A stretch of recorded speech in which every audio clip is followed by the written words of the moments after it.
Sir ये इस text book को फॉलो करेंगे, एग्जांपल दोबारा हो रहे हैं, प्रैक्टिस मटेरियल सारा यहीं नहीं, से अभी करेंगे? अभी हम जो पास्ट पेपर्स हैं साथ साथ उनको भी शुरू करते हैं। हमारे ये 2 चैप्टर्स जो पहले जो है वो इन्वेंट्री से रिलेटेड है, तो ये इन्वेंट्री वाले पोर्शन कंप्लीट हो जाए तो फिर हम आ जाते हैं इसके पास्ट पेपर्स के ऊपर। फिर हमारा नेक्स्ट चैप्टर होगा लेबर का, तो लेबर की फिर इस तरह प्रैक्टिस करके फिर उसके पास्ट पेपर्स पे आएंगे and so on. Okay sir. जी, कल तक हमने मिनिमम ऑर्डर लेवल तक पढ़ लिया है, मिनिमम इन्वेंट्री लेवल तक पढ़ लिया और एग्जाम्पल नंबर 7 तक कर लिया था। अभी हम एग्जाम्पल 8 करते हैं। सारे कंफर्टेबल हैं? Yes sir. जी, एग्जाम्पल 8 में हमें कहा जा रहा है कि स्टॉक आइटम नंबर है 6787 और data relating to stores item number 6787 are as follows. Daily user 300 units, lead time for resupply that is range from 5 days to 20 days, यानी कि हमें ये 5 दिन में भी मिल सकता है और ये कभी 6 दिन में कभी 20 दिन में। तो मिनिमम टाइम इसका है 5 days एंड मैक्सिमम टाइम है इसका 20 days। रीऑर्डर क्वांटिटी है 10,000 यूनिट्स। हम जो एक ऑर्डर प्लेस करते हैं, रीऑर्डर क्वांटिटी हम जब ऑर्डर प्लेस करते हैं दैट इज 10,000 यूनिट्स।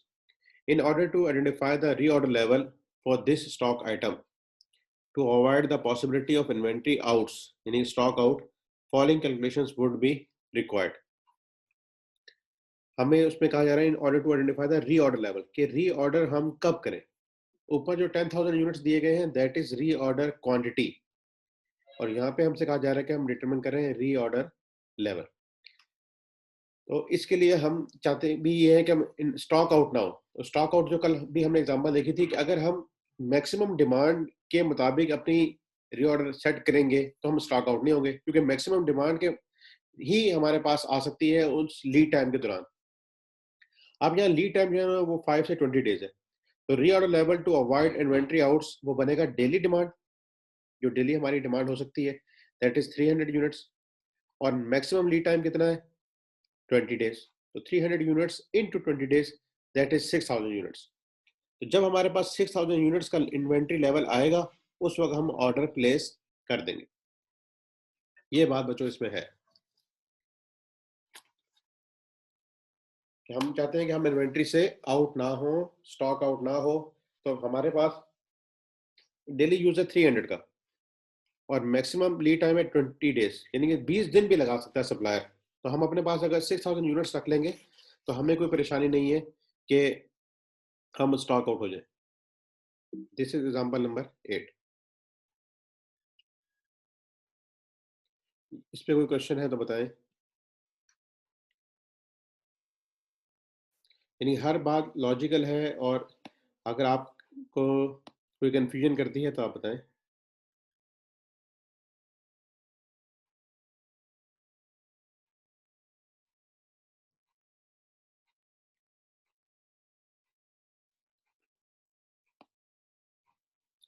जी बच्चों।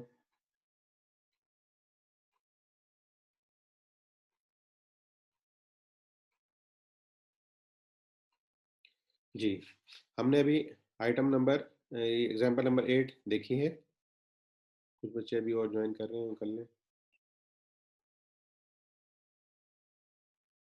जी, एग्जांपल नंबर 8, इसमें कोई कंफ्यूजन है तो बता दें प्लीज।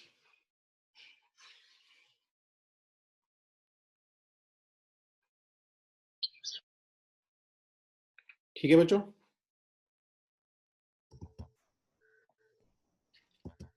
यस सर, ठीक है बिल्कुल। ठीक है, अब हम आते हैं एग्जांपल नंबर 9 पे।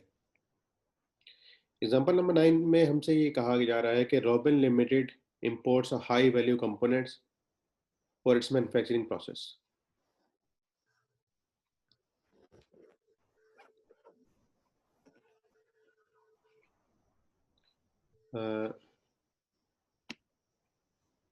Following data relating to the component has been extracted from RL's record for the last 12 months.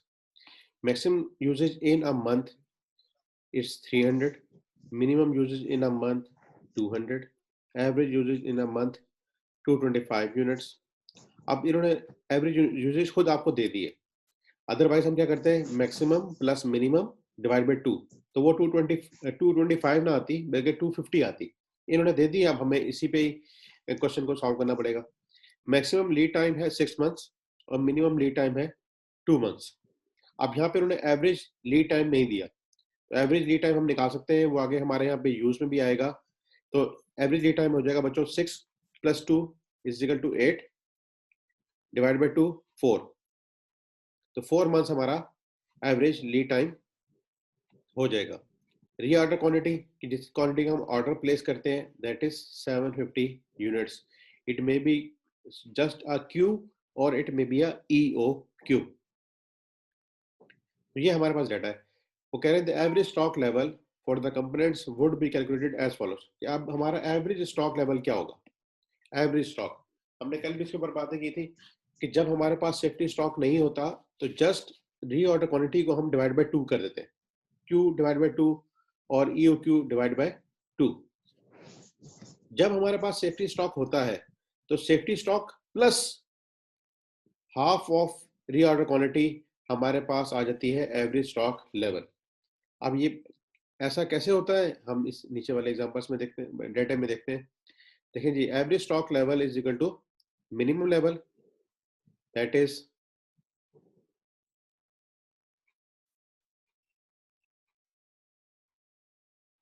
Safety stock और बफर स्टॉक और minimum level plus half of reorder quantity. अब ये सब कैसे डिटरमिन हो रहा है इसको देखते हैं। As minimum level is not given it will be computed as follows. Minimum level का कल हमने फार्मूला देखा था कि वो कैसे डिटरमिन होता है, इसी पेज पे है, ऊपर हम आगे देख लेते हैं। Minimum inventory level that is the reorder level minus average consumption during average lead time, average demand into average lead time. इसी को अब हम यहाँ पे अप्लाई करते हैं। रीऑर्डर लेवल निकालने के लिए, मिनिमम लेवल निकालने के लिए हमें क्या करना पड़ेगा, कुछ चीजें और भी हमें चाहिए। वो क्या चाहिए कि हमें चाहिए पहले reorder level. What is required is reorder level. अभी हमें इस क्वेश्चन में दिया गया है रीऑर्डर क्वांटिटी और हमें चाहिए रीऑर्डर लेवल। रीऑर्डर लेवल बच्चों किस तरह आता है? Maximum usage into maximum lead time. ये इसलिए हमें चाहिए होता है कि ताकि हम स्टॉक आउट ना हो।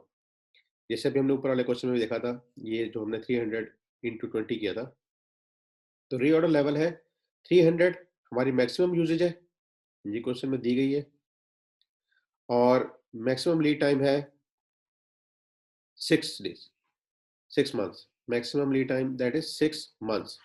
अब बच्चों देखो, ये भी जो यूजेज है मंथ की है और लीड टाइम भी मंथ्स में है।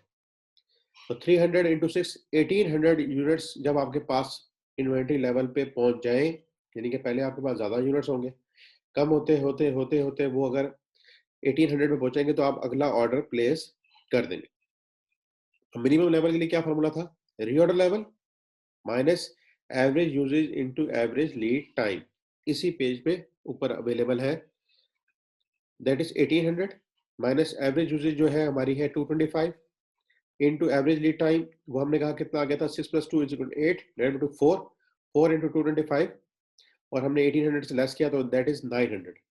तो मिनिमम लेवल जो हमारा जा सकता है दैट इज 900 यूनिट्स।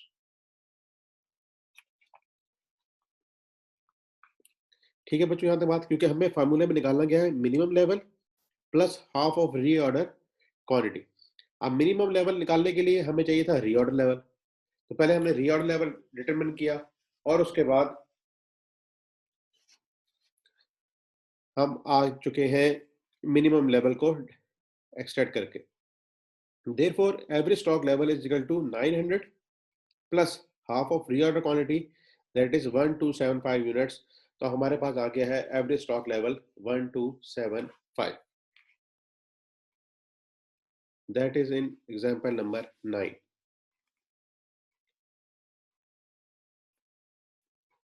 इसमें कोई क्वेश्चन है तो बताएं।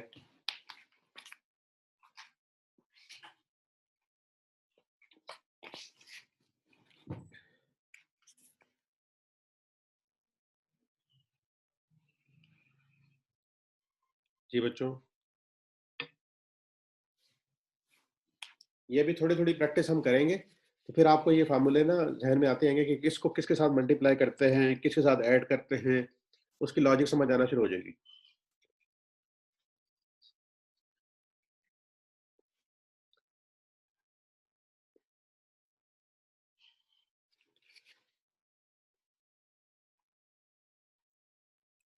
अब हमारी जो सिंपल एग्जांपल्स थी वो कवर हो गई। अब हमारे पास आ गई कॉम्प्रिहेंसिव एग्जांपल्स। इनफैक्ट ये पास पेपर्स ही हैं जो कि इस स्टेट टैक्स का हिस्सा बनाए गए हैं।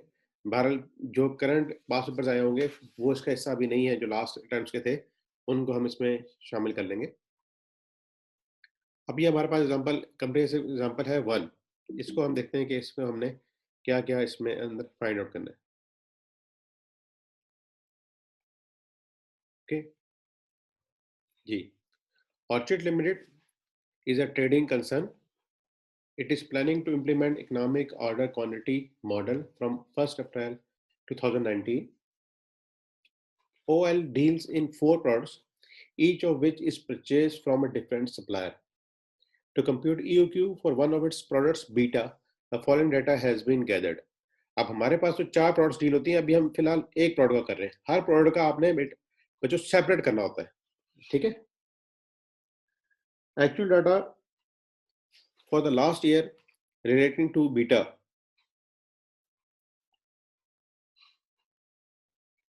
जी, ये एक्चुअल डाटा दे देगा आपको लास्ट ईयर का। इससे हमें पता लगेगा कि इनकी एनुअल डिमांड क्या थी, एक ये इनके साथ ओपनिंग स्टॉक क्या होता था, बफर स्टॉक क्या है, सेफ्टी स्टॉक क्या है, लॉसेस क्या होते हैं एंड सो ऑन।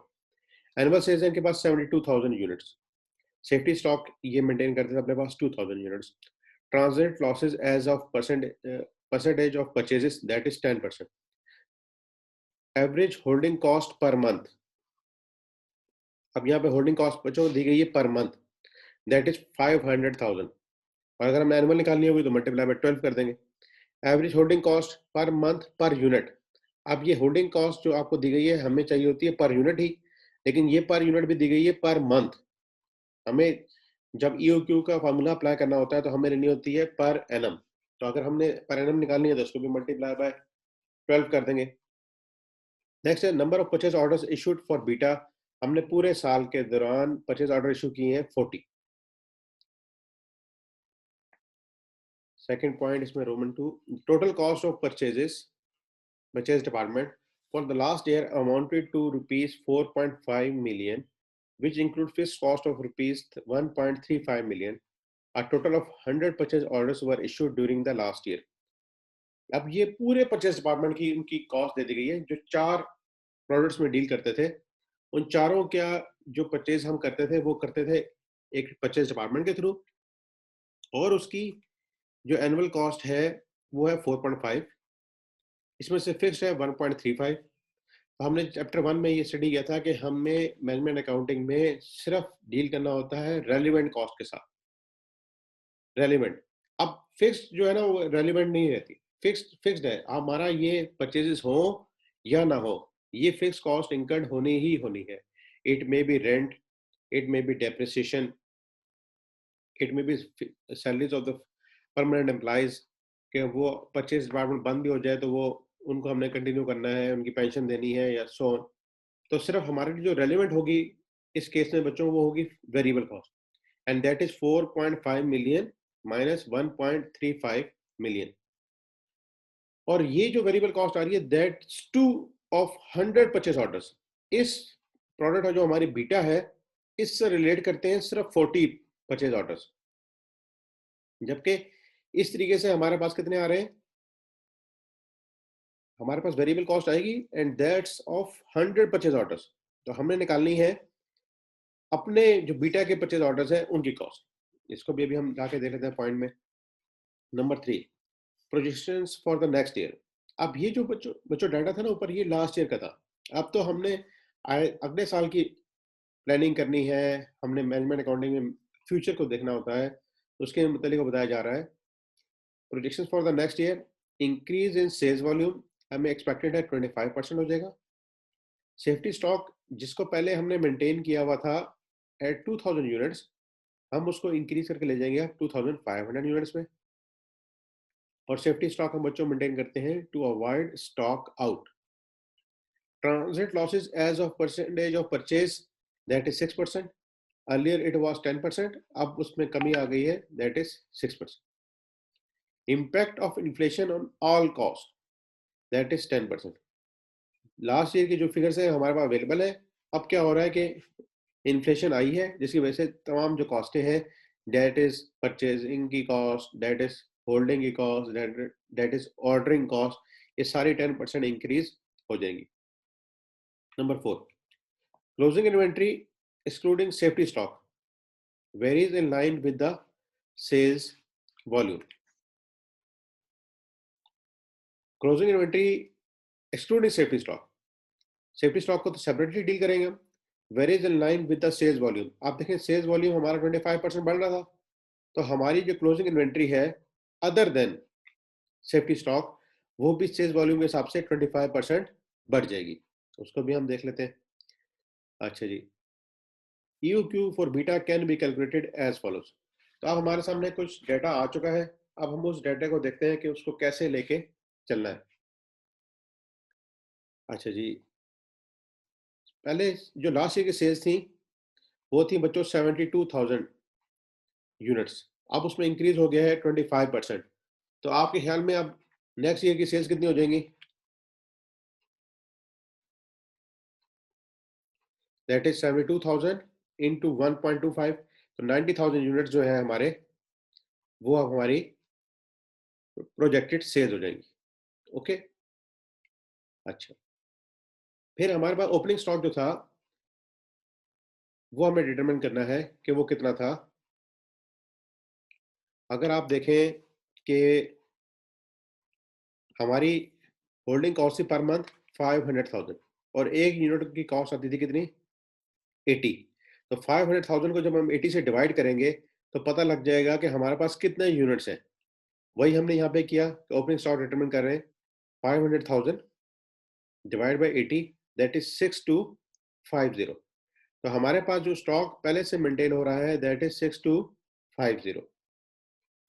अब हम निकालेंगे क्लोजिंग स्टॉक. क्लोजिंग स्टॉक बच्चों से निकलेगा कि 6250 तो था हमारे पास ओपनिंग, इसमें से 2000 होता था सेफ्टी स्टॉक, उसको हमने लेस कर दिया, बाकी रह गया 4250. ये जो स्टॉक है इसने भी इंक्रीज कर जाना है कितना? 25%. तो हम इसको मल्टीप्लाई कर रहे हैं 1.25 से, क्योंकि ये जो बात लिखी थी closing inventory excluding safety stock varies in line with the sales volume. हमारे पास दो किस्म के स्टॉक है, एक है सेफ्टी स्टॉक और एक है normal stock. Safety stock separately deal हो रहा है, उसको भी हम यहाँ जाके जमा कर लेंगे. हमने क्या किया है, पहले जो स्टॉक था हमारा उसमें से सेफ्टी स्टॉक निकाला, ये नॉर्मल स्टॉक आ गया. इस स्टॉक को हमने इंक्रीज कर लिया है 25%, और इसके अंदर हम जाके हम ऐड कर रहे हैं सेफ्टी स्टॉक जो हमने कहा था कि ईयर एंड पे हम रखेंगे. ये हमने बताया था सेफ्टी स्टॉक 2500. जब हमने इसमें अंदर ऐड किया तो अब क्लोजिंग स्टॉक हमारा आ गया 7813. तो 90,000 यूनिट्स हमने सेल करने हैं. ओपनिंग स्टॉक है हमारे पास 6250, क्लोजिंग स्टॉक हमारा हो जाएगा 7813. तो बच्चों हमने अगर निकालनी हो अपनी परचेजेस तो उसका निकालने का तरीका होता है कि sales plus closing minus opening. ये हमारे पास आ जाता है कि हमें कितनी परचेजेस या प्रोडक्शन करनी होगी. That is 91,563. इसका फार्मूला होता है बच्चों sales plus closing minus opening, और ये हमारे पास आ जाती है परचेजेस या प्रोडक्शन 91,563. अब बच्चों ये तो स्ट्रेट अवे कैलकुलेशन नजर आ रही है, इसको हम कहेंगे नेट ऑफ ट्रांजिट लॉसेस. लेकिन इसके के साथ साथ कुछ हमारे ट्रांजिट लॉसेस भी होते हैं जो कि आप बताए गए थे हमें कितने परसेंट हो गए? 6%.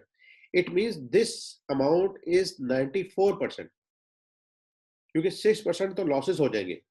हमें ये अमाउंट चाहिए आफ्टर लॉसेस.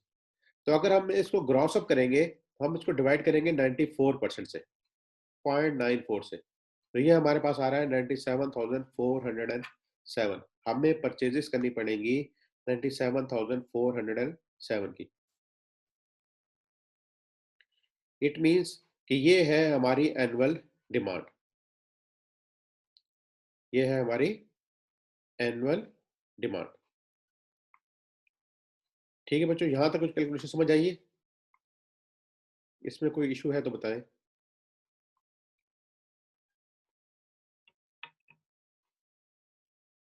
यहाँ तक कैलकुलेशन में।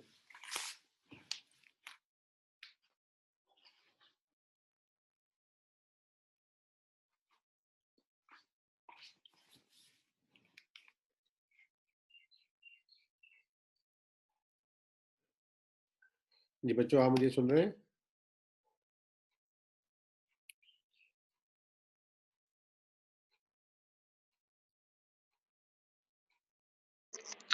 जी सर, नो इशू। ठीक है, इसमें थोड़ी कंफर्ट आई है कि देखें, हमें पहले ओपनिंग स्टॉक स्ट्रेट अवे नहीं बताया हुआ। हमें ओपनिंग स्टॉक कैसे डिटरमाइन करना पड़ रहा है कि वो पूरी मंथ की हमें होल्डिंग कॉस्ट बता रहे हैं 500,000। जो हमारे पास डाटा होगा हमने उसके साथ थोड़ा सा वर्किंग करके फिगर्स निकालनी पड़ती हैं, और होल्डिंग कॉस्ट पर मंथ बता रहे हैं 80। तो होल्डिंग कॉस्ट किसकी होती है? जो यूनिट्स हमने अपने पास इन्वेंट्री में रखे होते हैं उन्हीं की होती है। तो अगर आप हमें बता देता कि 6,250 हमारे ओपनिंग स्टॉक है, और एक यूनिट को होल्ड करने की कॉस्ट आती है 80, तो 6250 को जब 80 से मल्टीप्लाई करेंगे तो 500,000 बनेगा। तो हम इस तरीके से हमने इसकी ओपनिंग स्टॉक निकाल लिया। अब क्लोजिंग स्टॉक निकालने के लिए हमें बफर स्टॉक को सेपरेटली डील करना है, और जो नॉर्मल स्टॉक है उसके अंदर भी वेरी आ रही है in line with sales volume. Sales volume बढ़ रहा है तो आपको स्टॉक भी बढ़ाना पड़ता है। इसकी एग्जांपल इसी तरह, जैसे आपके पास एक दुकान हो और उसमें आपने 1 लाख रुपए का माल रखा हो, और से आपकी 1 लाख रुपए की सेल्स हो रही, और सेल्स आपकी बढ़ के जब 2 लाख पे जाएंगी, तो आपको अपनी दुकान में माल भी बढ़ाना पड़ता है, क्योंकि अब कस्टमर ज्यादा आएगा, ज्यादा आइटम्स आपको रखनी पड़ेंगी। तो जैसे ही इनकी सेल्स बढ़ रही है तो क्लोजिंग इन्वेंट्री भी आपको बढ़ानी पड़ती है। और inventory is the part of the working capital.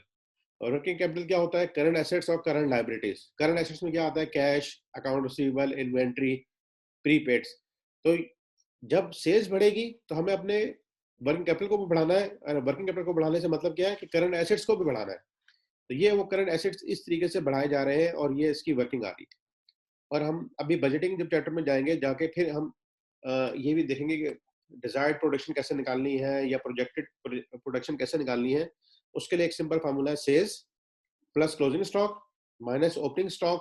तो हमारे पास आ जाती है परचेजेस या प्रोडक्शन। अगर ये ट्रेडिंग कंसर्न होगा तो परचेजेस आ जाएंगे, अगर ये मैन्युफैक्चरिंग कंसर्न होगा तो ये प्रोडक्शन आ जाएगी। अब ये प्रोडक्शन हमें चाहिए, लेकिन जब हम परचेज करते हैं तो 6% तो लॉस हो जाता है।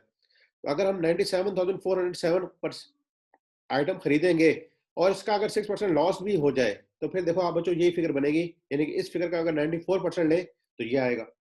तो अगर हम इस फिगर को ग्रॉस अप करना हो तो इसको ग्रॉस अप कर लेते हैं 90.94 से, हम यहाँ पे अराइव हो जाते हैं। तो ये है annual demand. Ordering cost per order हमने भी यहाँ पे बात की थी कि लास्ट ईयर की कॉस्ट 4.5 थी, 1.35 है फिक्स्ड, तो रिमेनिंग क्या होगी बच्चों? वेरिएबल। और कॉस्ट कितने परसेंट इंक्रीज कर रही है विद इन्फ्लेशन? 10%। तो यहाँ पे यही किया जा रहा है ऑर्डरिंग कॉस्ट पर ऑर्डर निकालने के लिए। 4.5 मिलियन पूरे साल की कॉस्ट है, फिक्स इसमें से निकाल दी गई to know the relevant cost, to know the marginal cost, to know the additional cost, और उसको हमने कर दिया इंटू 1.1, 10% का इन्फ्लेशन लगा दिया, और उसको हमने डिवाइड कर दिया 100 से, क्योंकि ये जो कॉस्ट थी this is cost of 100 orders. तो जब 100 से हमने डिवाइड किया तो ये एक ऑर्डर की कॉस्ट आ गई, दैट इज 34,650। ओके, यानी कि जब भी हमने एक ऑर्डर प्लेस करना है तो एक्स्ट्रा कॉस्ट जो हमारी इनकट होगी that is 34,650। Holding cost per unit per annum हमें दी गई थी कितनी? 80, जो कि 10% इंक्रीज हो जाएगी। और हमने बच्चों ये कॉस्ट इतनी कौन सी होती है? एनुअल। तो हमने इसको 12 से मल्टीप्लाई कर दिया। अब holding cost per unit per annum हो गई है 1056। अब ये हमारे लिए डाटा अवेलेबल हो गया है कि हमारे पास एनुअल रिक्वायरमेंट भी आ गई, ऑर्डरिंग कॉस्ट पर ऑर्डर भी आ गई, और होल्डिंग कॉस्ट पर यूनिट भी आ गई। जब हम इसको फार्मूले में प्लेस करेंगे, स्टैंडर्ड रूट लेंगे, स्क्वायर रूट लेंगे ऑफ दिस फार्मूला जो हमें पता है 2 into annual requirement into ordering cost divided by carrying cost per unit, तो जब इसके साथ जाके सॉल्व किया तो EOQ हमारा बन रहा है 2528 यूनिट्स, जो कि हमें डिजायर्ड था इस एग्जांपल में। और ये वो लेवल होगा जहां पे ऑर्डरिंग कॉस्ट और होल्डिंग कॉस्ट दोनों इक्वल होंगी और सबसे मिनिमम लेवल पे होंगी। इसके अलावा अगर हम किसी और क्वांटिटी का ऑर्डर प्लेस करेंगे तो हमारी total cost, total element cost, that is ordering cost और होल्डिंग कॉस्ट ज्यादा ही आएगी, कम नहीं आएगी।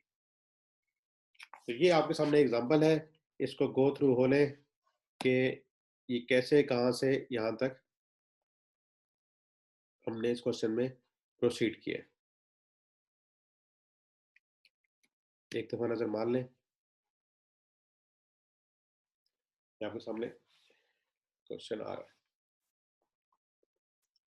कि आपको सेल्स दी गई थी, सेफ्टी स्टॉक दिया गया था, ट्रांसलेट लॉसेस थे, होल्डिंग कॉस्ट पर मंथ थी, नंबर ऑफ परचेज ऑर्डर्स थे। तो हमने बच्चों इससे पहले सिंपल सिर्फ ये पढ़ा था कि व्हाट इज, हमने अंडरस्टैंड करने की कोशिश की थी कि what is holding cost, what is ordering cost, what is EOQ, और उसका फार्मूला देखा था। लेकिन अब जब हम रियल लाइफ में जाएंगे तो हमारे पास इस तरीके से डेटास आएंगे, उनको हमने कैसे एडजस्ट करना है अपने रिक्वायरमेंट के मुताबिक, और हमने ईयूक्यू कैसे डिटरमिन करने हैं, तो ये थोड़ी कम्प्लेक्सिटी इसमें आएंगी।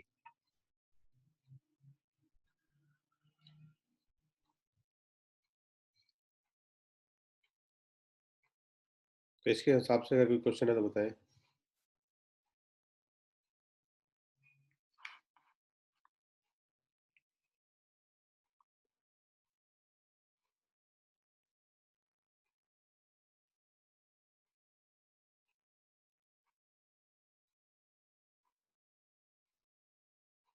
जी बच्चों कोई नहीं है? No sir. ठीक है, गुड। नेक्स्ट एग्जांपल की तरफ प्रोसीड करते हैं।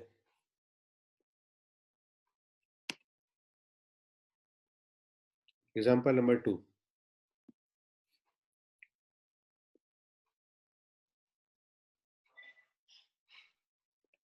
एग्जांपल नंबर 2 में ये हो रहा है कि ABC has recently established a new unit in Multan. It's planning for the first year. जी बेटा। क्योंकि हमने फिर तो सॉल्व भी करना है, मैंने कहा 3 एग्जांपल हो गई है सर। ज्यादा हो गया आपके ख्याल में? Yes sir. अच्छा, लेकिन चलो ये एक एग्जांपल अभी ये छोटी है, ज्यादा बड़ी नहीं है, और अभी जस्ट आप इसको ना यानी कि मेमोराइज नहीं करना, हम एक इस फेज से गुजर रहे हैं बस। आप इसको ये ना समझो कि आपने इसको मेमोराइज करना है, ये ऐसे समझ लो कि एज ए प्रैक्टिस हो रही है अभी आपकी। अभी मैं आपके ऊपर बर्डन नहीं कर रहा हूँ, ठीक है? ठीक है सर। हाँ, आपको अगर 3 तक आके कंफर्टेबल होते हो ना तो आप 3 कर लेना बस। अभी मेरे सेशन के साथ गुजर लो, ताकि आपको, चलो इसको कल के लिए समझ लो कि हम कल के लिए एक स्टोरी डिस्कस कर रहे हैं और कल इसको रिकैप कर लेंगे। Okay sir. आप इस सारी स्टडीज को ना, आप सब बच्चों ने इसको ना एंजॉय करना है, स्टडीज को बर्डन नहीं लेना। अगर आप किसी काम को एंजॉय करने लग जाते हो ना, जैसे मैं आपको एग्जांपल देता हूँ कि अगर आप क्रिकेट खेलना लग जाते हो तो आप पूरा दिन भी खेलते रहते हो, आपको कोई वरीज नहीं होती। तो जिस चीज का आपको शौक हो जाए, एंजॉय करने लग जाओ, पैशन आ जाए, तो फिर आप उसमें उसको लॉन्ग रन में भी चलते रहते हो और उससे डिस्टर्ब नहीं होते। तो इसको जस्ट एक देखते हैं कि क्वेश्चन होते किस किस्म के हैं, ये हम वो देख रहे हैं। अच्छा बच्चों, ABC has recently established a new unit in Multan. It's planning for the first year of operation and repeats the following. Cash is 600,000. Credit is 1200,000 units. Ending inventory equivalent to 15 days sales. Number of working days in the year 300. Expected purchase price rupees 450 per unit. तो बच्चों अब हम इस data को अगर सब देखें, हम ये देख सकते हैं कि टोटल सेल्स इनकी कितनी होंगी, कैश सेल्स पर credit sales, that is 1800,000 units. Okay, और ये इनका है न्यू यूनिट। इसका मतलब है कि इनके पास ओपनिंग इन्वेंट्री कोई नहीं है, यहाँ पे वो बात कर रहे हैं एंडिंग इन्वेंट्री की। अच्छा, एंडिंग इन्वेंट्री पे कितनी ले रहे हैं? 15 डेज सेल्स के इक्विवेलेंट। तो 1800,000 पूरे साल की थी, डिवाइड में हम कर देंगे 300 से, जो उनके वर्किंग डेज हैं 300, और मल्टीप्लाई कर देंगे 15 से, तो हमारे पास आ जाएगी कि एंडिंग इन्वेंट्री इनकी कितनी होगी। ठीक है, वो कितनी आ गई बच्चों, that is 1800 divide by 300 into 15, तो ये 90,000 जो है इनकी एंडिंग इन्वेंट्री हो जाएगी। ओके, तो 1800,000 तो उन्होंने सेल कर देने और एंडिंग इन्वेंट्री रखनी है 90,000, तो टोटल एनुअल रिक्वायरमेंट कितनी हो जाएगी, 1.89 मिलियन। 1.89 मिलियन को एनुअली चाहिए होंगे। चलिए आगे आते हैं। Manufacturers offers 2% discount on purchases of 500 units और more as bulk quantity discount. The company intends to avail this discount. वो चाहते हैं कि जी हम ये डिस्काउंट ले लें। Carrying cost include financial cost of investment in inventory at the rate of 16% per annum and go down rent of rupees 10,000 per month. Carrying cost कहते हैं और holding cost one is the same thing. और इसके अंदर जो जो features शामिल होते हैं हमने चैप्टर 1 में भी पढ़े थे, इस चैप्टर में भी देखे हैं कि एक तो है financial cost of investment in inventory. अगर मैं इन्वेंट्री खरीदूंगा तो मुझे उसके लिए पैसे देने पड़ते हैं, और जब मैं वो पैसे यहाँ पे दूंगा तो हो सकता है कि मैंने किसी बैंक से लोन लिया और उस बैंक को मुझे देने पड़ेंगे 16% पर एनम। तो ये जो लोन लिया है वो इस इन्वेंट्री को एक्वायर करने के लिए लिया है, इसलिए हमें इसको कैरिंग कॉस्ट में शामिल करना पड़ता है। अच्छा जी, गो डाउन रेंट है 10,000 पर मंथ। अब ये रेंट आ रहा है फिक्स्ड नेचर का, ठीक है, और ये भी दिया गया पर मंथ। तो हमें इसमें से देखना होता है कि हमें कौन सी रेलिवेंट कॉस्ट है, सिर्फ उसको ही हमने अपनी कैलकुलेशन में लेना है। ऑर्डरिंग कॉस्ट आर 300 पर ऑर्डर। ये ऑर्डरिंग कॉस्ट हमें दे दी गई है, हम सपोज करेंगे कि ये सारी रेलिवेंट ही है। अच्छा जी, competition of the economic order quantity and the estimated carrying cost and ordering cost for the first year of operation would be as follows। अब ये पहला साल था उनका, उसके लिए वो कह रहे हैं कि हम EOQ देखते हैं क्या आती है and so on। Competition of annual requirement, यहाँ तक हमने बात कर ली थी कि 600,000 कैश है, 1200,000 क्रेडिट है, एंडिंग इन्वेंट्री हमने निकाली 90,000, तो एनुअल परचेजेस हमें चाहिए होंगी, annual requirement 1.89 million. Competition of carrying cost per unit, आपको बच्चों देखो डिस्काउंट कितनी मिल रही थी 2%, और एक यूनिट की प्राइस कितनी थी जब आप खरीदते थे 450। तो अब आपको कितना पे करना पड़ेगा, 450 का 98%, क्योंकि अब आप क्या लोगे डिस्काउंट, और डिस्काउंट लेने का आपका इरादा है क्योंकि आपने कहा है कि हम बल्क क्वांटिटी डिस्काउंट अवेल करेंगे। अच्छा, अब 450 का जब 98% लेंगे, ये आपको हर आइटम के लिए इन्वेस्टमेंट करनी पड़ेगी, और इसके लिए से हमने बैंक से लोन लिया है और उसके ऊपर हमें पे करना पड़ेगा 16%। तो कैरिंग कॉस्ट आ गई पर यूनिट 70.56। और ये जो गो डाउन रेंट है इसको हम अपनी कैलकुलेशन में नहीं लेंगे, क्यों, इसलिए कि ये फिक्स्ड रेंट है पर मंथ, इसका पर यूनिट से ताल्लुक नहीं है।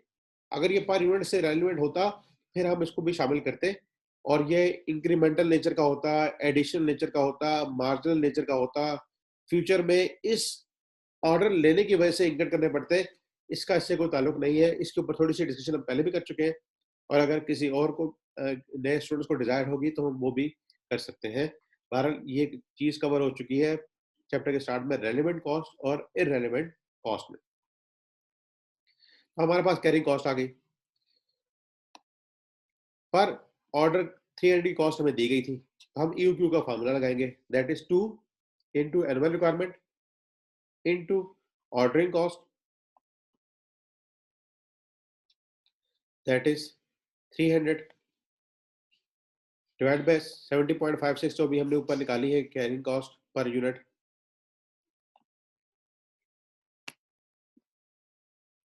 वो ले लेंगे हम। तो ये आ गया बच्चों EOQ 4009 यूनिट्स, कि आप जब 4900 यूनिट्स का ऑर्डर प्लेस करेंगे तो आपके लिए ये फीजिबल है, इकोनॉमिकली बेहतर है। अब हमें इसकी कैरिंग कॉस्ट अगर निकालनी है तो EOQ डिवाइड बाई 2, क्योंकि एवरेज इन्वेंट्री हमें लेनी होती है, into carrying cost per unit हम लिखिए 70.56, तो हमारे पास कैरिंग कॉस्ट आ जाएगी 141,438 related to financing of the inventory. Plus हमें इसमें ऐड करना पड़ेगा, यानी कि जो हमने टोटल कॉस्ट निकालनी है कि हम पूरे साल में हमारी इन्वेंट्री की क्या कॉस्ट आएगी।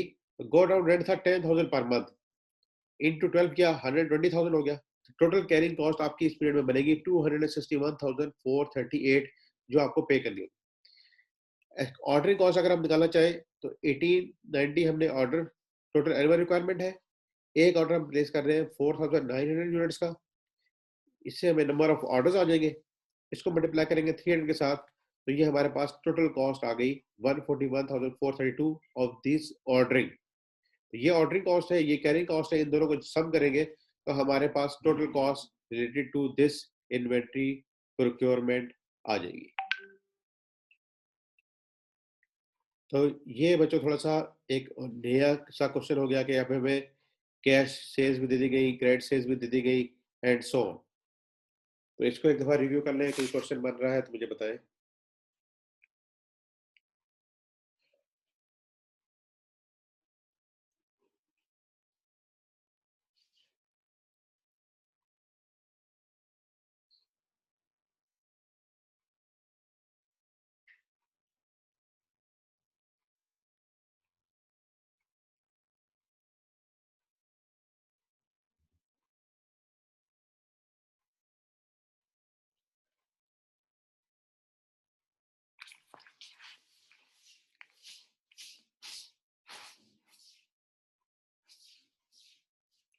जी बच्चों,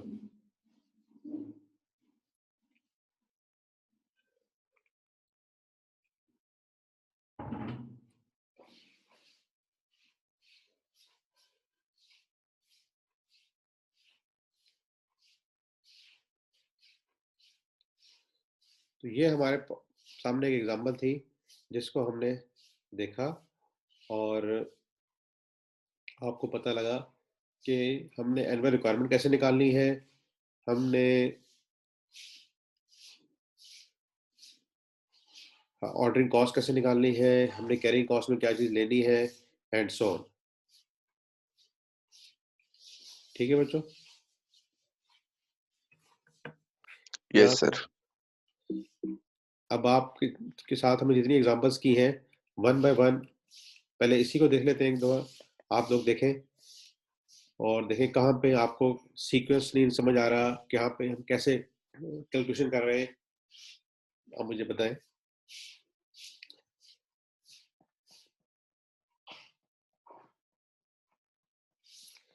सेम मटेरियल आपके पास अवेलेबल भी है, हमने यहाँ पे व्यू भी किया हुआ है, तो कैलकुलेशन करनी है तो मैं व्हाइट बोर्ड पे समझा देता हूँ। इसका अगर क्वेश्चन आ रहा है जहन में तो फिर बताता चलो कि ये हमें वो कॉस्ट लेनी होती है जो कि अगर मैं एक एक्स्ट्रा ऑर्डर प्लेस करूंगा तो मुझे इनकट करनी पड़े। ये गो डाउन रेंट में 1,00,000 यूनिट खरीदूं, 2,00,000 यूनिट खरीदूं, इस गो डाउन रेंट ने एज इट इज ही रहना है, इसके अंदर कोई इंक्रीज डिक्रीज नहीं आएगी। लेकिन जब भी मैं कोई एक इन्वेंट्री आइटम नया खरीदूंगा उसके लिए मुझे इन्वेस्टमेंट चाहिए होगी और उसके ऊपर मुझे 16% देना पड़ेगा। That's why this is relevant and this is irrelevant. Whatsoever is irrelevant वो जो है हमें अपने ईयूक्यू के फार्मूले में नहीं लेना पड़ता। जब हम टोटल कॉस्ट से निकालेंगे कि हमने कैरिंग कॉस्ट हमें क्या पड़ेगी, ऑर्डरिंग कॉस्ट कितनी पड़ेगी, उसमें तो वो आ रहा है, लेकिन ईयूक्यू के फार्मूले में हमें जस्ट लेनी पड़ती है रेलेवेंट कॉस्ट है। इवन आप टेबुलर अप्रोच से कर रहे हो, ग्राफिकल अप्रोच से कर रहे हो, उसके अंदर भी आप सिर्फ इन्हीं को ही लेंगे।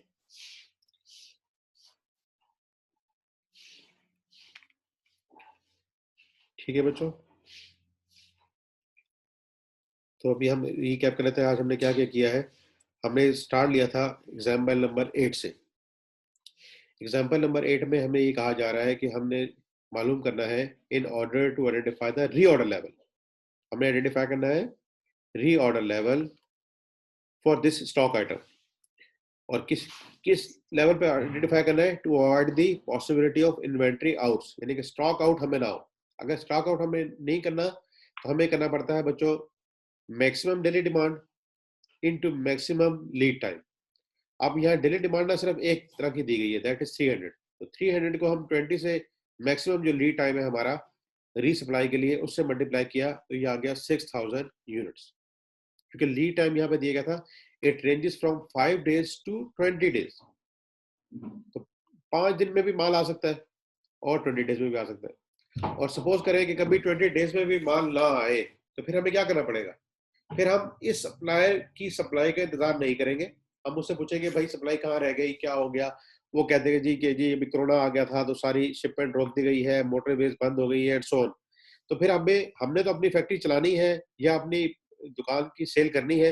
फिर हम क्या करेंगे? जो नजदीक तरीन सप्लायर हमारे पास बैठा होगा, हम राजा बाजार चले जाएंगे, हम कराची कंपनी चले जाएंगे, हम अपने मोहल्ले के कहीं और किसी दुकान से खरीद के अपने पास स्टॉक पूरा रखेंगे, क्योंकि हमने अपने स्टॉक आउट नहीं करना। अगर हम स्टॉक आउट हुए तो हमारी जो कुछ प्रॉफिट आता था, जो कैश का सर्कल चलता था, वो भी नहीं चलेगा। प्लस कस्टमर कहेगा भाई इसके पास तो माल होता ही नहीं है, आइंदा इसकी दुकान पे जाओ ही ना।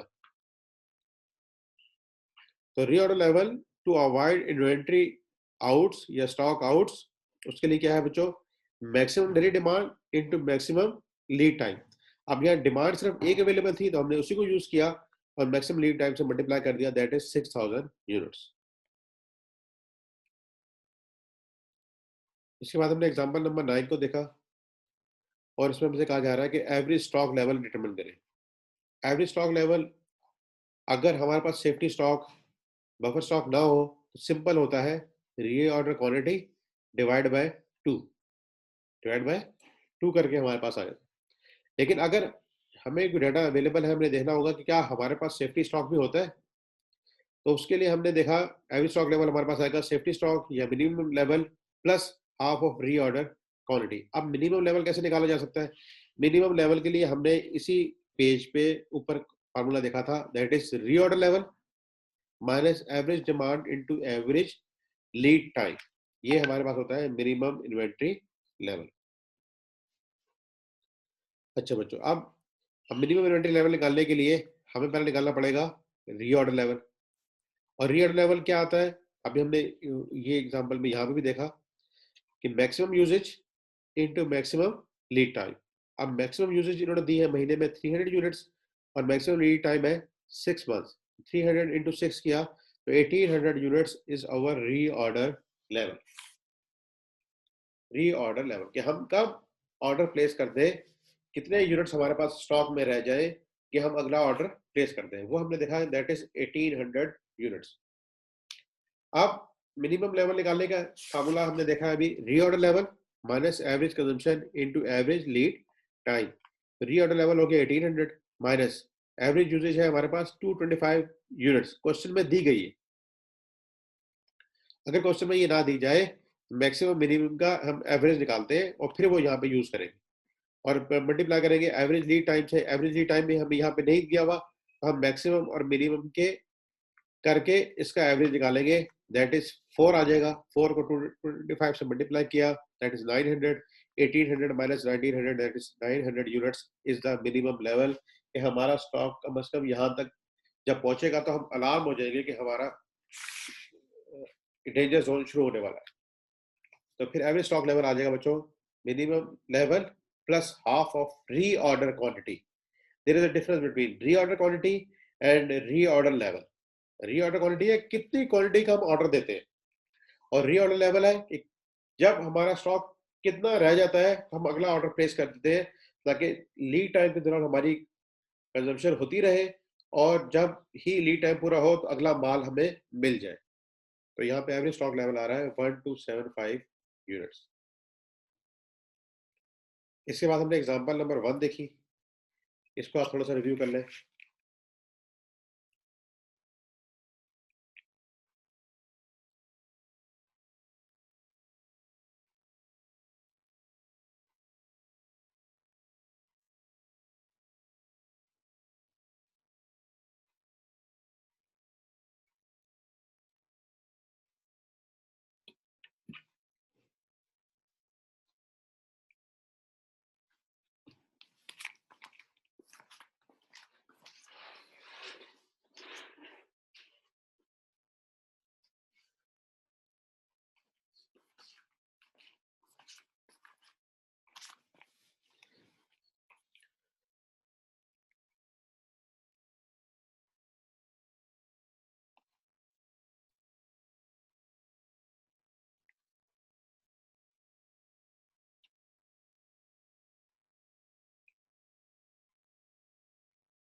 जी बच्चों,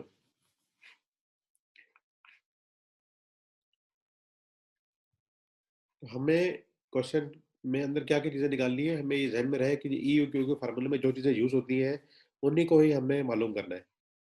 that is annual requirement, ordering cost per order, carrying cost per unit, ये हमें चीजें चाहिए। तो अगर हमारे पास ये चीजें अवेलेबल नहीं है तो पहले हमने उन्हीं को ही डिराइव करना है।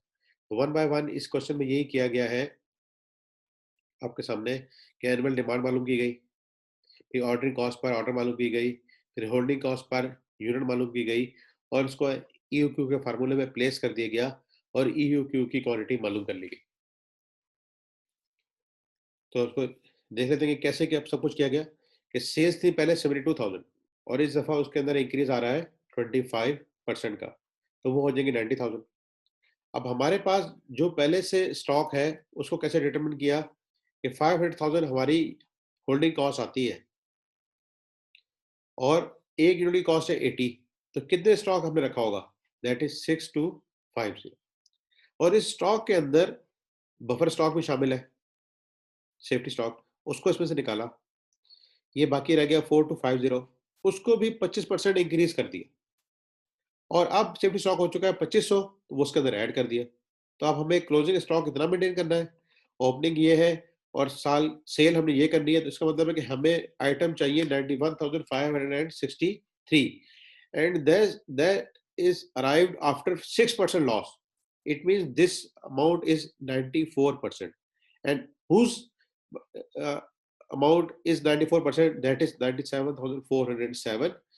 इसका अगर आप 94 लेंगे तो ये बनेगा, 6% आपके पास आ जाएंगे लॉसेस। तो आपने जो परचेजेस इस दफा करनी है दैट इज 97,407 और आप देखें जब आप फार्मूला बनाएंगे तो उस पर जाके इसी वैल्यू को लिखेंगे।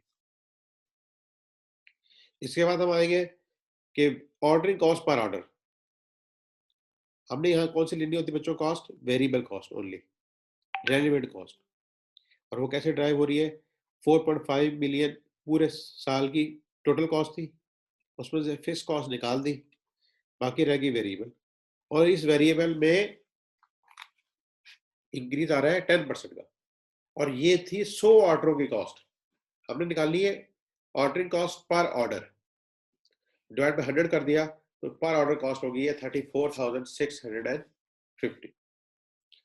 इसी तरह होल्डिंग कॉस्ट पर यूनिट हमें दी गई थी 80, उसके अंदर इंक्रीज हो चुका है 10% का और हमने लेनी है एनुअल, तो मल्टीप्लाई बाय कर देंगे 12, तो दैट इज 1056। ओके, तो ये हमारे पास आ गया ईयूक्यू का फार्मूला अप्लाई करके 2528।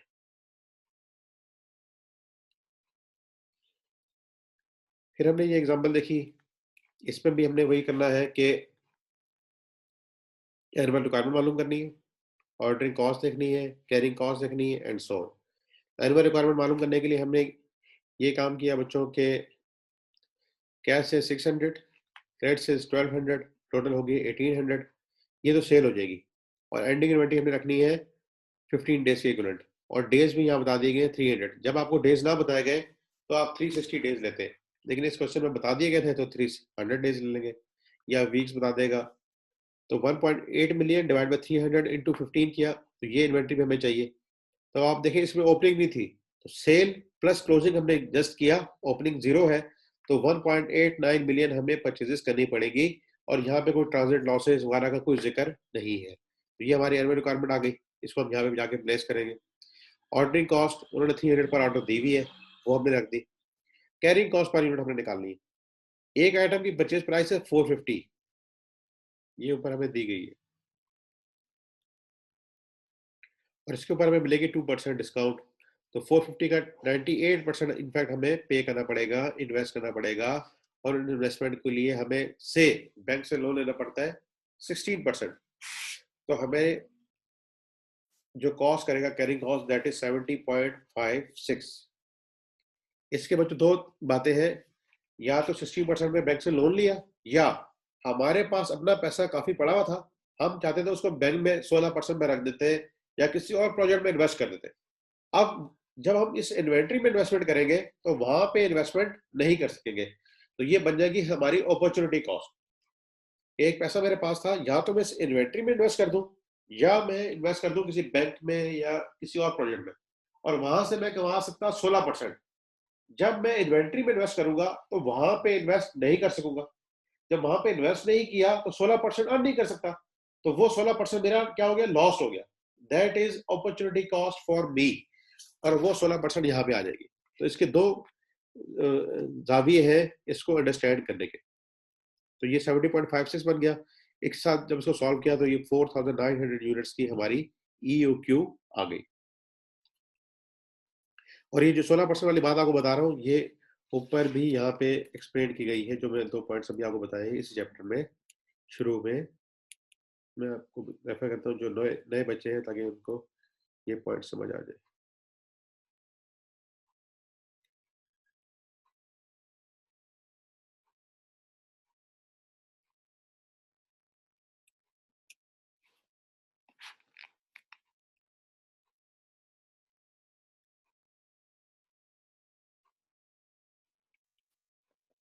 जी बच्चों, ये पेज नंबर 18 में ना, ये आखिरी जो 2 सेगमेंट्स हैं A और B, यहाँ पे ये बात की गई है जो अभी मैं आपके साथ कर रहा था। All these cost are finance either through company's own funding or borrowing from bank. दो बातें, ओन फंडिंग से आप इसको करेंगे कंपनी की, या आप कर लेंगे बोरो फ्रॉम बैंक। अब ये दोनों बातें एक्सप्लेन कर दी गई है। If inventories are finance using company's own funds, the company would have to bear the opportunity cost in a way had these funds were not invested in the inventories, अगर आप inventories में invest ना करते, could be used in investing in any other avenues to earn a fixed return.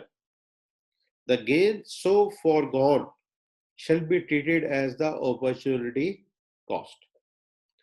On the other hand, अगर आप borrowing from bank कर रहे हैं, similarly, if the inventories are funded by obtaining bank loan, the interest on such loan shall make the part of cost of inventories. आप जो उसके ऊपर interest पे करेंगे वो क्या बन जाएगा, part of cost of inventories. That's why हम इसको कैरिंग कॉस्ट में लेके जा रहे हैं।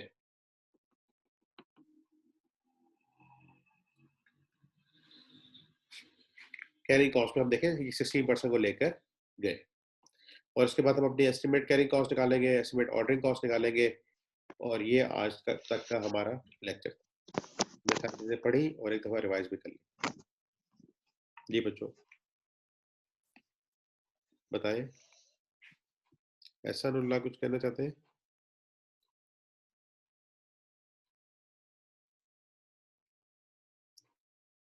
जी बच्चों, कोई क्वेश्चन, कोई कमेंट? No sir. थोड़ा सा मुझे असल में आजकल ना पोलर एलर्जी हुई हुई है, इसलिए थोड़ा सा मैं शायद आपको पिछले वीक से डिफरेंट लग रहा हूँ, थोड़ा स्लो सा या हाइपर सा, लेकिन ये थोड़ा सा एलर्जी का मेडिसिन का इम्पैक्ट होता है। बाकी कोशिश कर रहा हूँ कि जितना आप एब्जॉर्व कर सकें उतना ही पढ़ाऊँ, क्योंकि डायरेक्ट इंटरेक्शन नहीं है इतना, लेकिन फिर भी कोशिश करता हूँ कि आप लोग इन टच रहे, जो चीज़ पूछना चाहते हैं पूछें।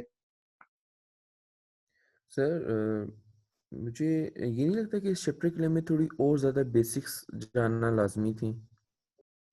किसके लिए? इस चैप्टर के लिए हमें और ज़्यादा बेसिक्स में जानना लाजमी नहीं था? अगर हमें थोड़ी एक्स्ट्रा से ज़्यादा बेसिक्स पढ़ाई जाती, ताकि अभी ये हमें मतलब कैरी करने में चीज़ें थोड़ा सा आसान होती।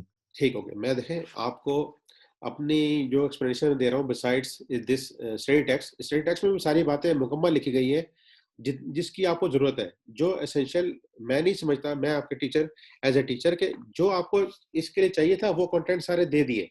इवन देन अगर आपको लगता है कि यार मुझे ये बात समझ आ रही है, what is purchase cost, what is ordering cost, what is holding cost, आपको जो भी टर्मिनोलॉजी यहाँ पे आई हुई है आपको नहीं समझ आ रही है, आप मुझसे पूछे। लेकिन जितने ऐसे कंटेंट्स है ना, मैंने सारे आपको दे दिए हैं, या आप ये बिलीव रखें। सर ग्रैब करने में काफ़ी प्रॉब्लम आ रही है इससे असल में मसलन चीज़ों बताएं, को। जैसे कहा, देखिए मैं आपको आज भी जितनी एग्जांपल्स हमने की, हमने उसमें ये बताया कि हमें क्या क्या देखना होता है। ईओक्यू का फार्मूला आप अपने सामने रखें, जैसे ये ईओक्यू का फार्मूला है 2 into एनुअल रिक्वायरमेंट 2 और into ordering cost divide by carrying cost per unit. इसके ये जो उसके कंटेंट्स है ना, यही आपके लिए इस चैप्टर में डिजायर्ड है आपको बस। क्या क्या देखना आपने? एनुअल रिक्वायरमेंट, आपने देखनी ऑर्डरिंग कॉस्ट, और आपने देखनी कैरिंग कॉस्ट। ये सिर्फ आपका ऑब्जेक्टिव है, यही आपका गोल है। जब ये चीजें आपको अंडरस्टैंड हो जाएगी तो आपका सारा चैप्टर कवर हो रहा है।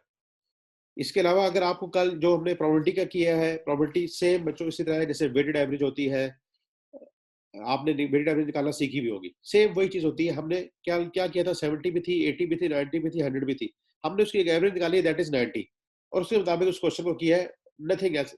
उसमें और कोई डिजाइन नहीं था, बस हमने देखना था कि 90 जब हम रखेंगे तो हमारे पास स्टॉक आउट हो जाएगा क्या। वो हमने देखा कि अगर 100 की डिमांड आ गई तो 10 यूनिट्स हम स्टॉक आउट होंगे, और जब 100 का हमने रख के देखा तो क्या वो स्टॉक आउट होंगे? नहीं होंगे, क्योंकि 100 की हमने रीऑर्डर लेवल रखा है और 100 के ही डिमांड आएगी, तो स्टॉक आउट तो नहीं होंगे। लेकिन इन्वेंट्री हमारे पास 10 यूनिट की हो सकती है, क्योंकि अगर 90 की डिमांड आ गई तो 10 हमारे पास स्टॉक में बच जाएंगे, और 10 की हमने ले ली थी कैरिंग कॉस्ट। इसके अलावा फील फ्री एनी टाइम, कोई आपको प्रॉब्लम लग रही है कि भाई ये कैरिंग कॉस्ट समझ नहीं आ रही, ये चीज समझ नहीं आ रही, ये 98 क्यों कर दिया, आप प्लीज मुझसे पूछे।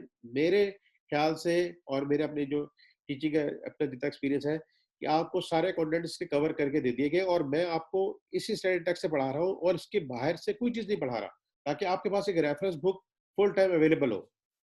जी, अभी आप कुछ कहना चाहें? सर मुझे मैंने ये नहीं कहा कि आपने भी कंटेंट वगैरह छोड़ा है। स्ट्रीट टैक्स के अंदर मोस्टली मैंने मतलब टैक्स वगैरह भी पढ़ी है स्ट्रीट टैक्स वगैरह से। स्ट्रीट टैक्स इन्होंने बस लिखा हुआ है, इन्होंने उसके अंदर अरेंज नहीं किया होता चीज़ों को। स्ट्रीट टैक्स में बस उन्होंने इन्फॉर्मेशन प्रोवाइड की हुई है असल जी में। जी। जिस तरह हमारी ये टैक्स की मिसाल अगर दूँ ना, टैक्स में भी उन्होंने बस स्ट्रीट टैक्स में सब कुछ डाला हुआ था। हाँ। लेकिन जब हमने राइस से पढ़ा तो उन्होंने सीक्वेंस वाइज करके, जिस तरह यहाँ हमें सर ने पढ़ाया था, हर चीज़ को सीक्वेंस वाइज करके पढ़ाया था, हम्म, ताकि एक मतलब वो स्टेप वाइज बंदा चढ़े। ठीक हो गया। नहीं, ये नहीं, आपने मतलब पढ़ाया सब कुछ है, लेकिन फिर भी वो एक तरह से हमारा फर्स्ट टाइम है असल में कॉस्ट मैनेजमेंट में। हमारा ठीक है। हमने पहले से कभी पढ़ी नहीं है।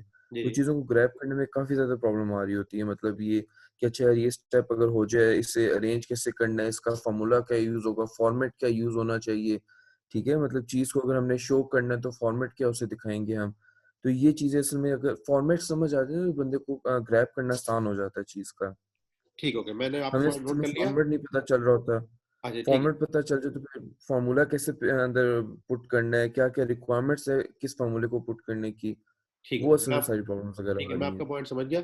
अभी आपको आज के लिए बता रहा हूँ कि कैसे चलो हम उसको इस एरिया को इम्प्रूव कर लेंगे, कि आपके पास ये एक स्टैंडर्ड है जिसको हमने फॉलो करना है, और उसके लिए आपको फर्स्ट रिक्वायरमेंट क्या है, एनुअल रिक्वायरमेंट, फिर क्या ऑर्डरिंग कॉस्ट, और फिर कैरी कॉस्ट। इनको ही हमने यहाँ पे डिटरमिन करना है।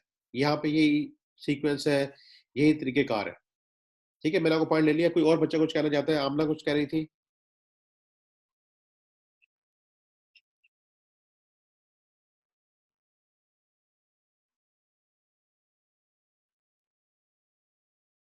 हाँ पे बच्चों, और कोई कुछ कहना चाहता है? राइस आपके पास है तो बहुत अच्छी बात है, राइस मेरे पास भी अवेलेबल है, राइस से भी हम करेंगे, उससे भी चीजें कवर कर लेंगे। और सर मैंने आपसे एक रिक्वेस्ट की थी शुरू शुरू के लेक्चर्स में कि अगर हमें रिकॉर्ड लेक्चर्स अगर प्रोवाइड कर दी जाए तो थोड़ा सा इजी हो जाएगा, कि बंदा अभी मतलब देखने के बाद एक दफा दोबारा जब चीज़ को देखता है तो दिमाग में चीज़ आ जाती है। जी लेकिन हमें सलमान, उस पे जी जी मतलब आपने हुआ नहीं कहा, था। जी जी मैंने कहा था, और मैंने ये भी कहा था कि आप भी मैनेजमेंट से बात करना। मैंने भी मैनेजमेंट से बात की थी, आपका पॉइंट ऑफ व्यू उनको दिया था।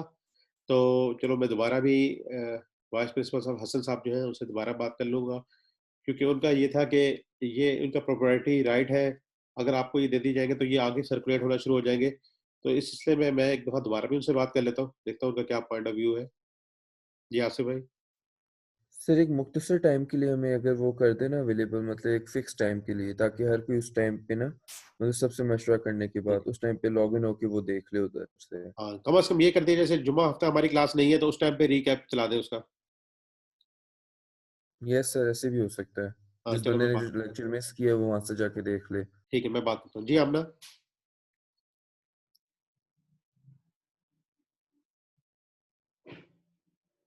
जी आमना, आप कुछ कह रही हैं?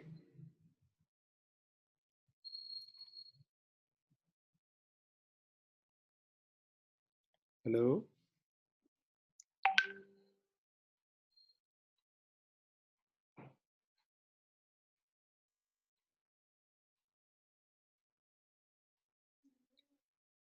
जी बच्चों, और कोई पॉइंट?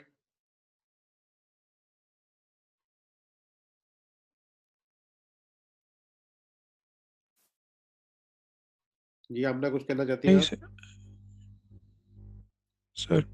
ठीक है बच्चों, तो आज तक हमने जितनी चीजें की हैं इसको करने की कोशिश करें। फिर जो साहब का पॉइंट आया था कि जी हमें फॉर्मेट और सीक्वेंस समझ आ जाए, तो वो भी चलो हम राइस की बुक को भी रेफरेंस बना सकते हैं। राइस की बुक भी मेरे पास अवेलेबल है, और इस तरीके से हम आगे चलेंगे। कल इंशाल्लाह हम करेंगे कवर जो इसके सब्सिक्वेंट एग्जांपल्स हैं। इनफैक्ट ये that is example number 3, example number 4, example number 5। ये एक बड़ी एग्जांपल्स है। कल हम इन 3 को करने की कोशिश करेंगे, तो आप इनको ज़रा देखिएगा।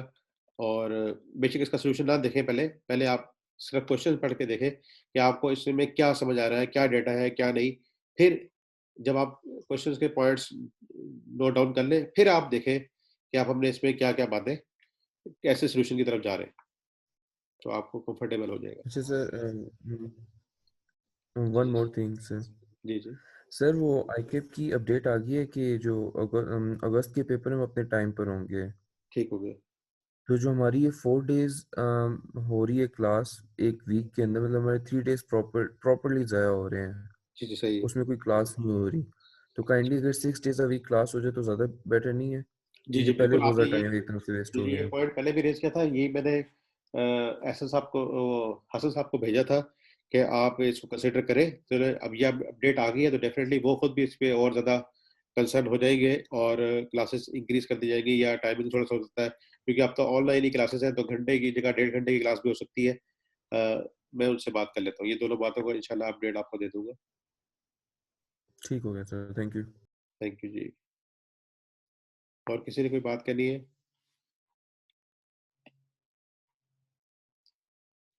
ठीक है बच्चों, फिर आज के लिए इतना ही। Thank you. अल्लाह हाफ़िज़।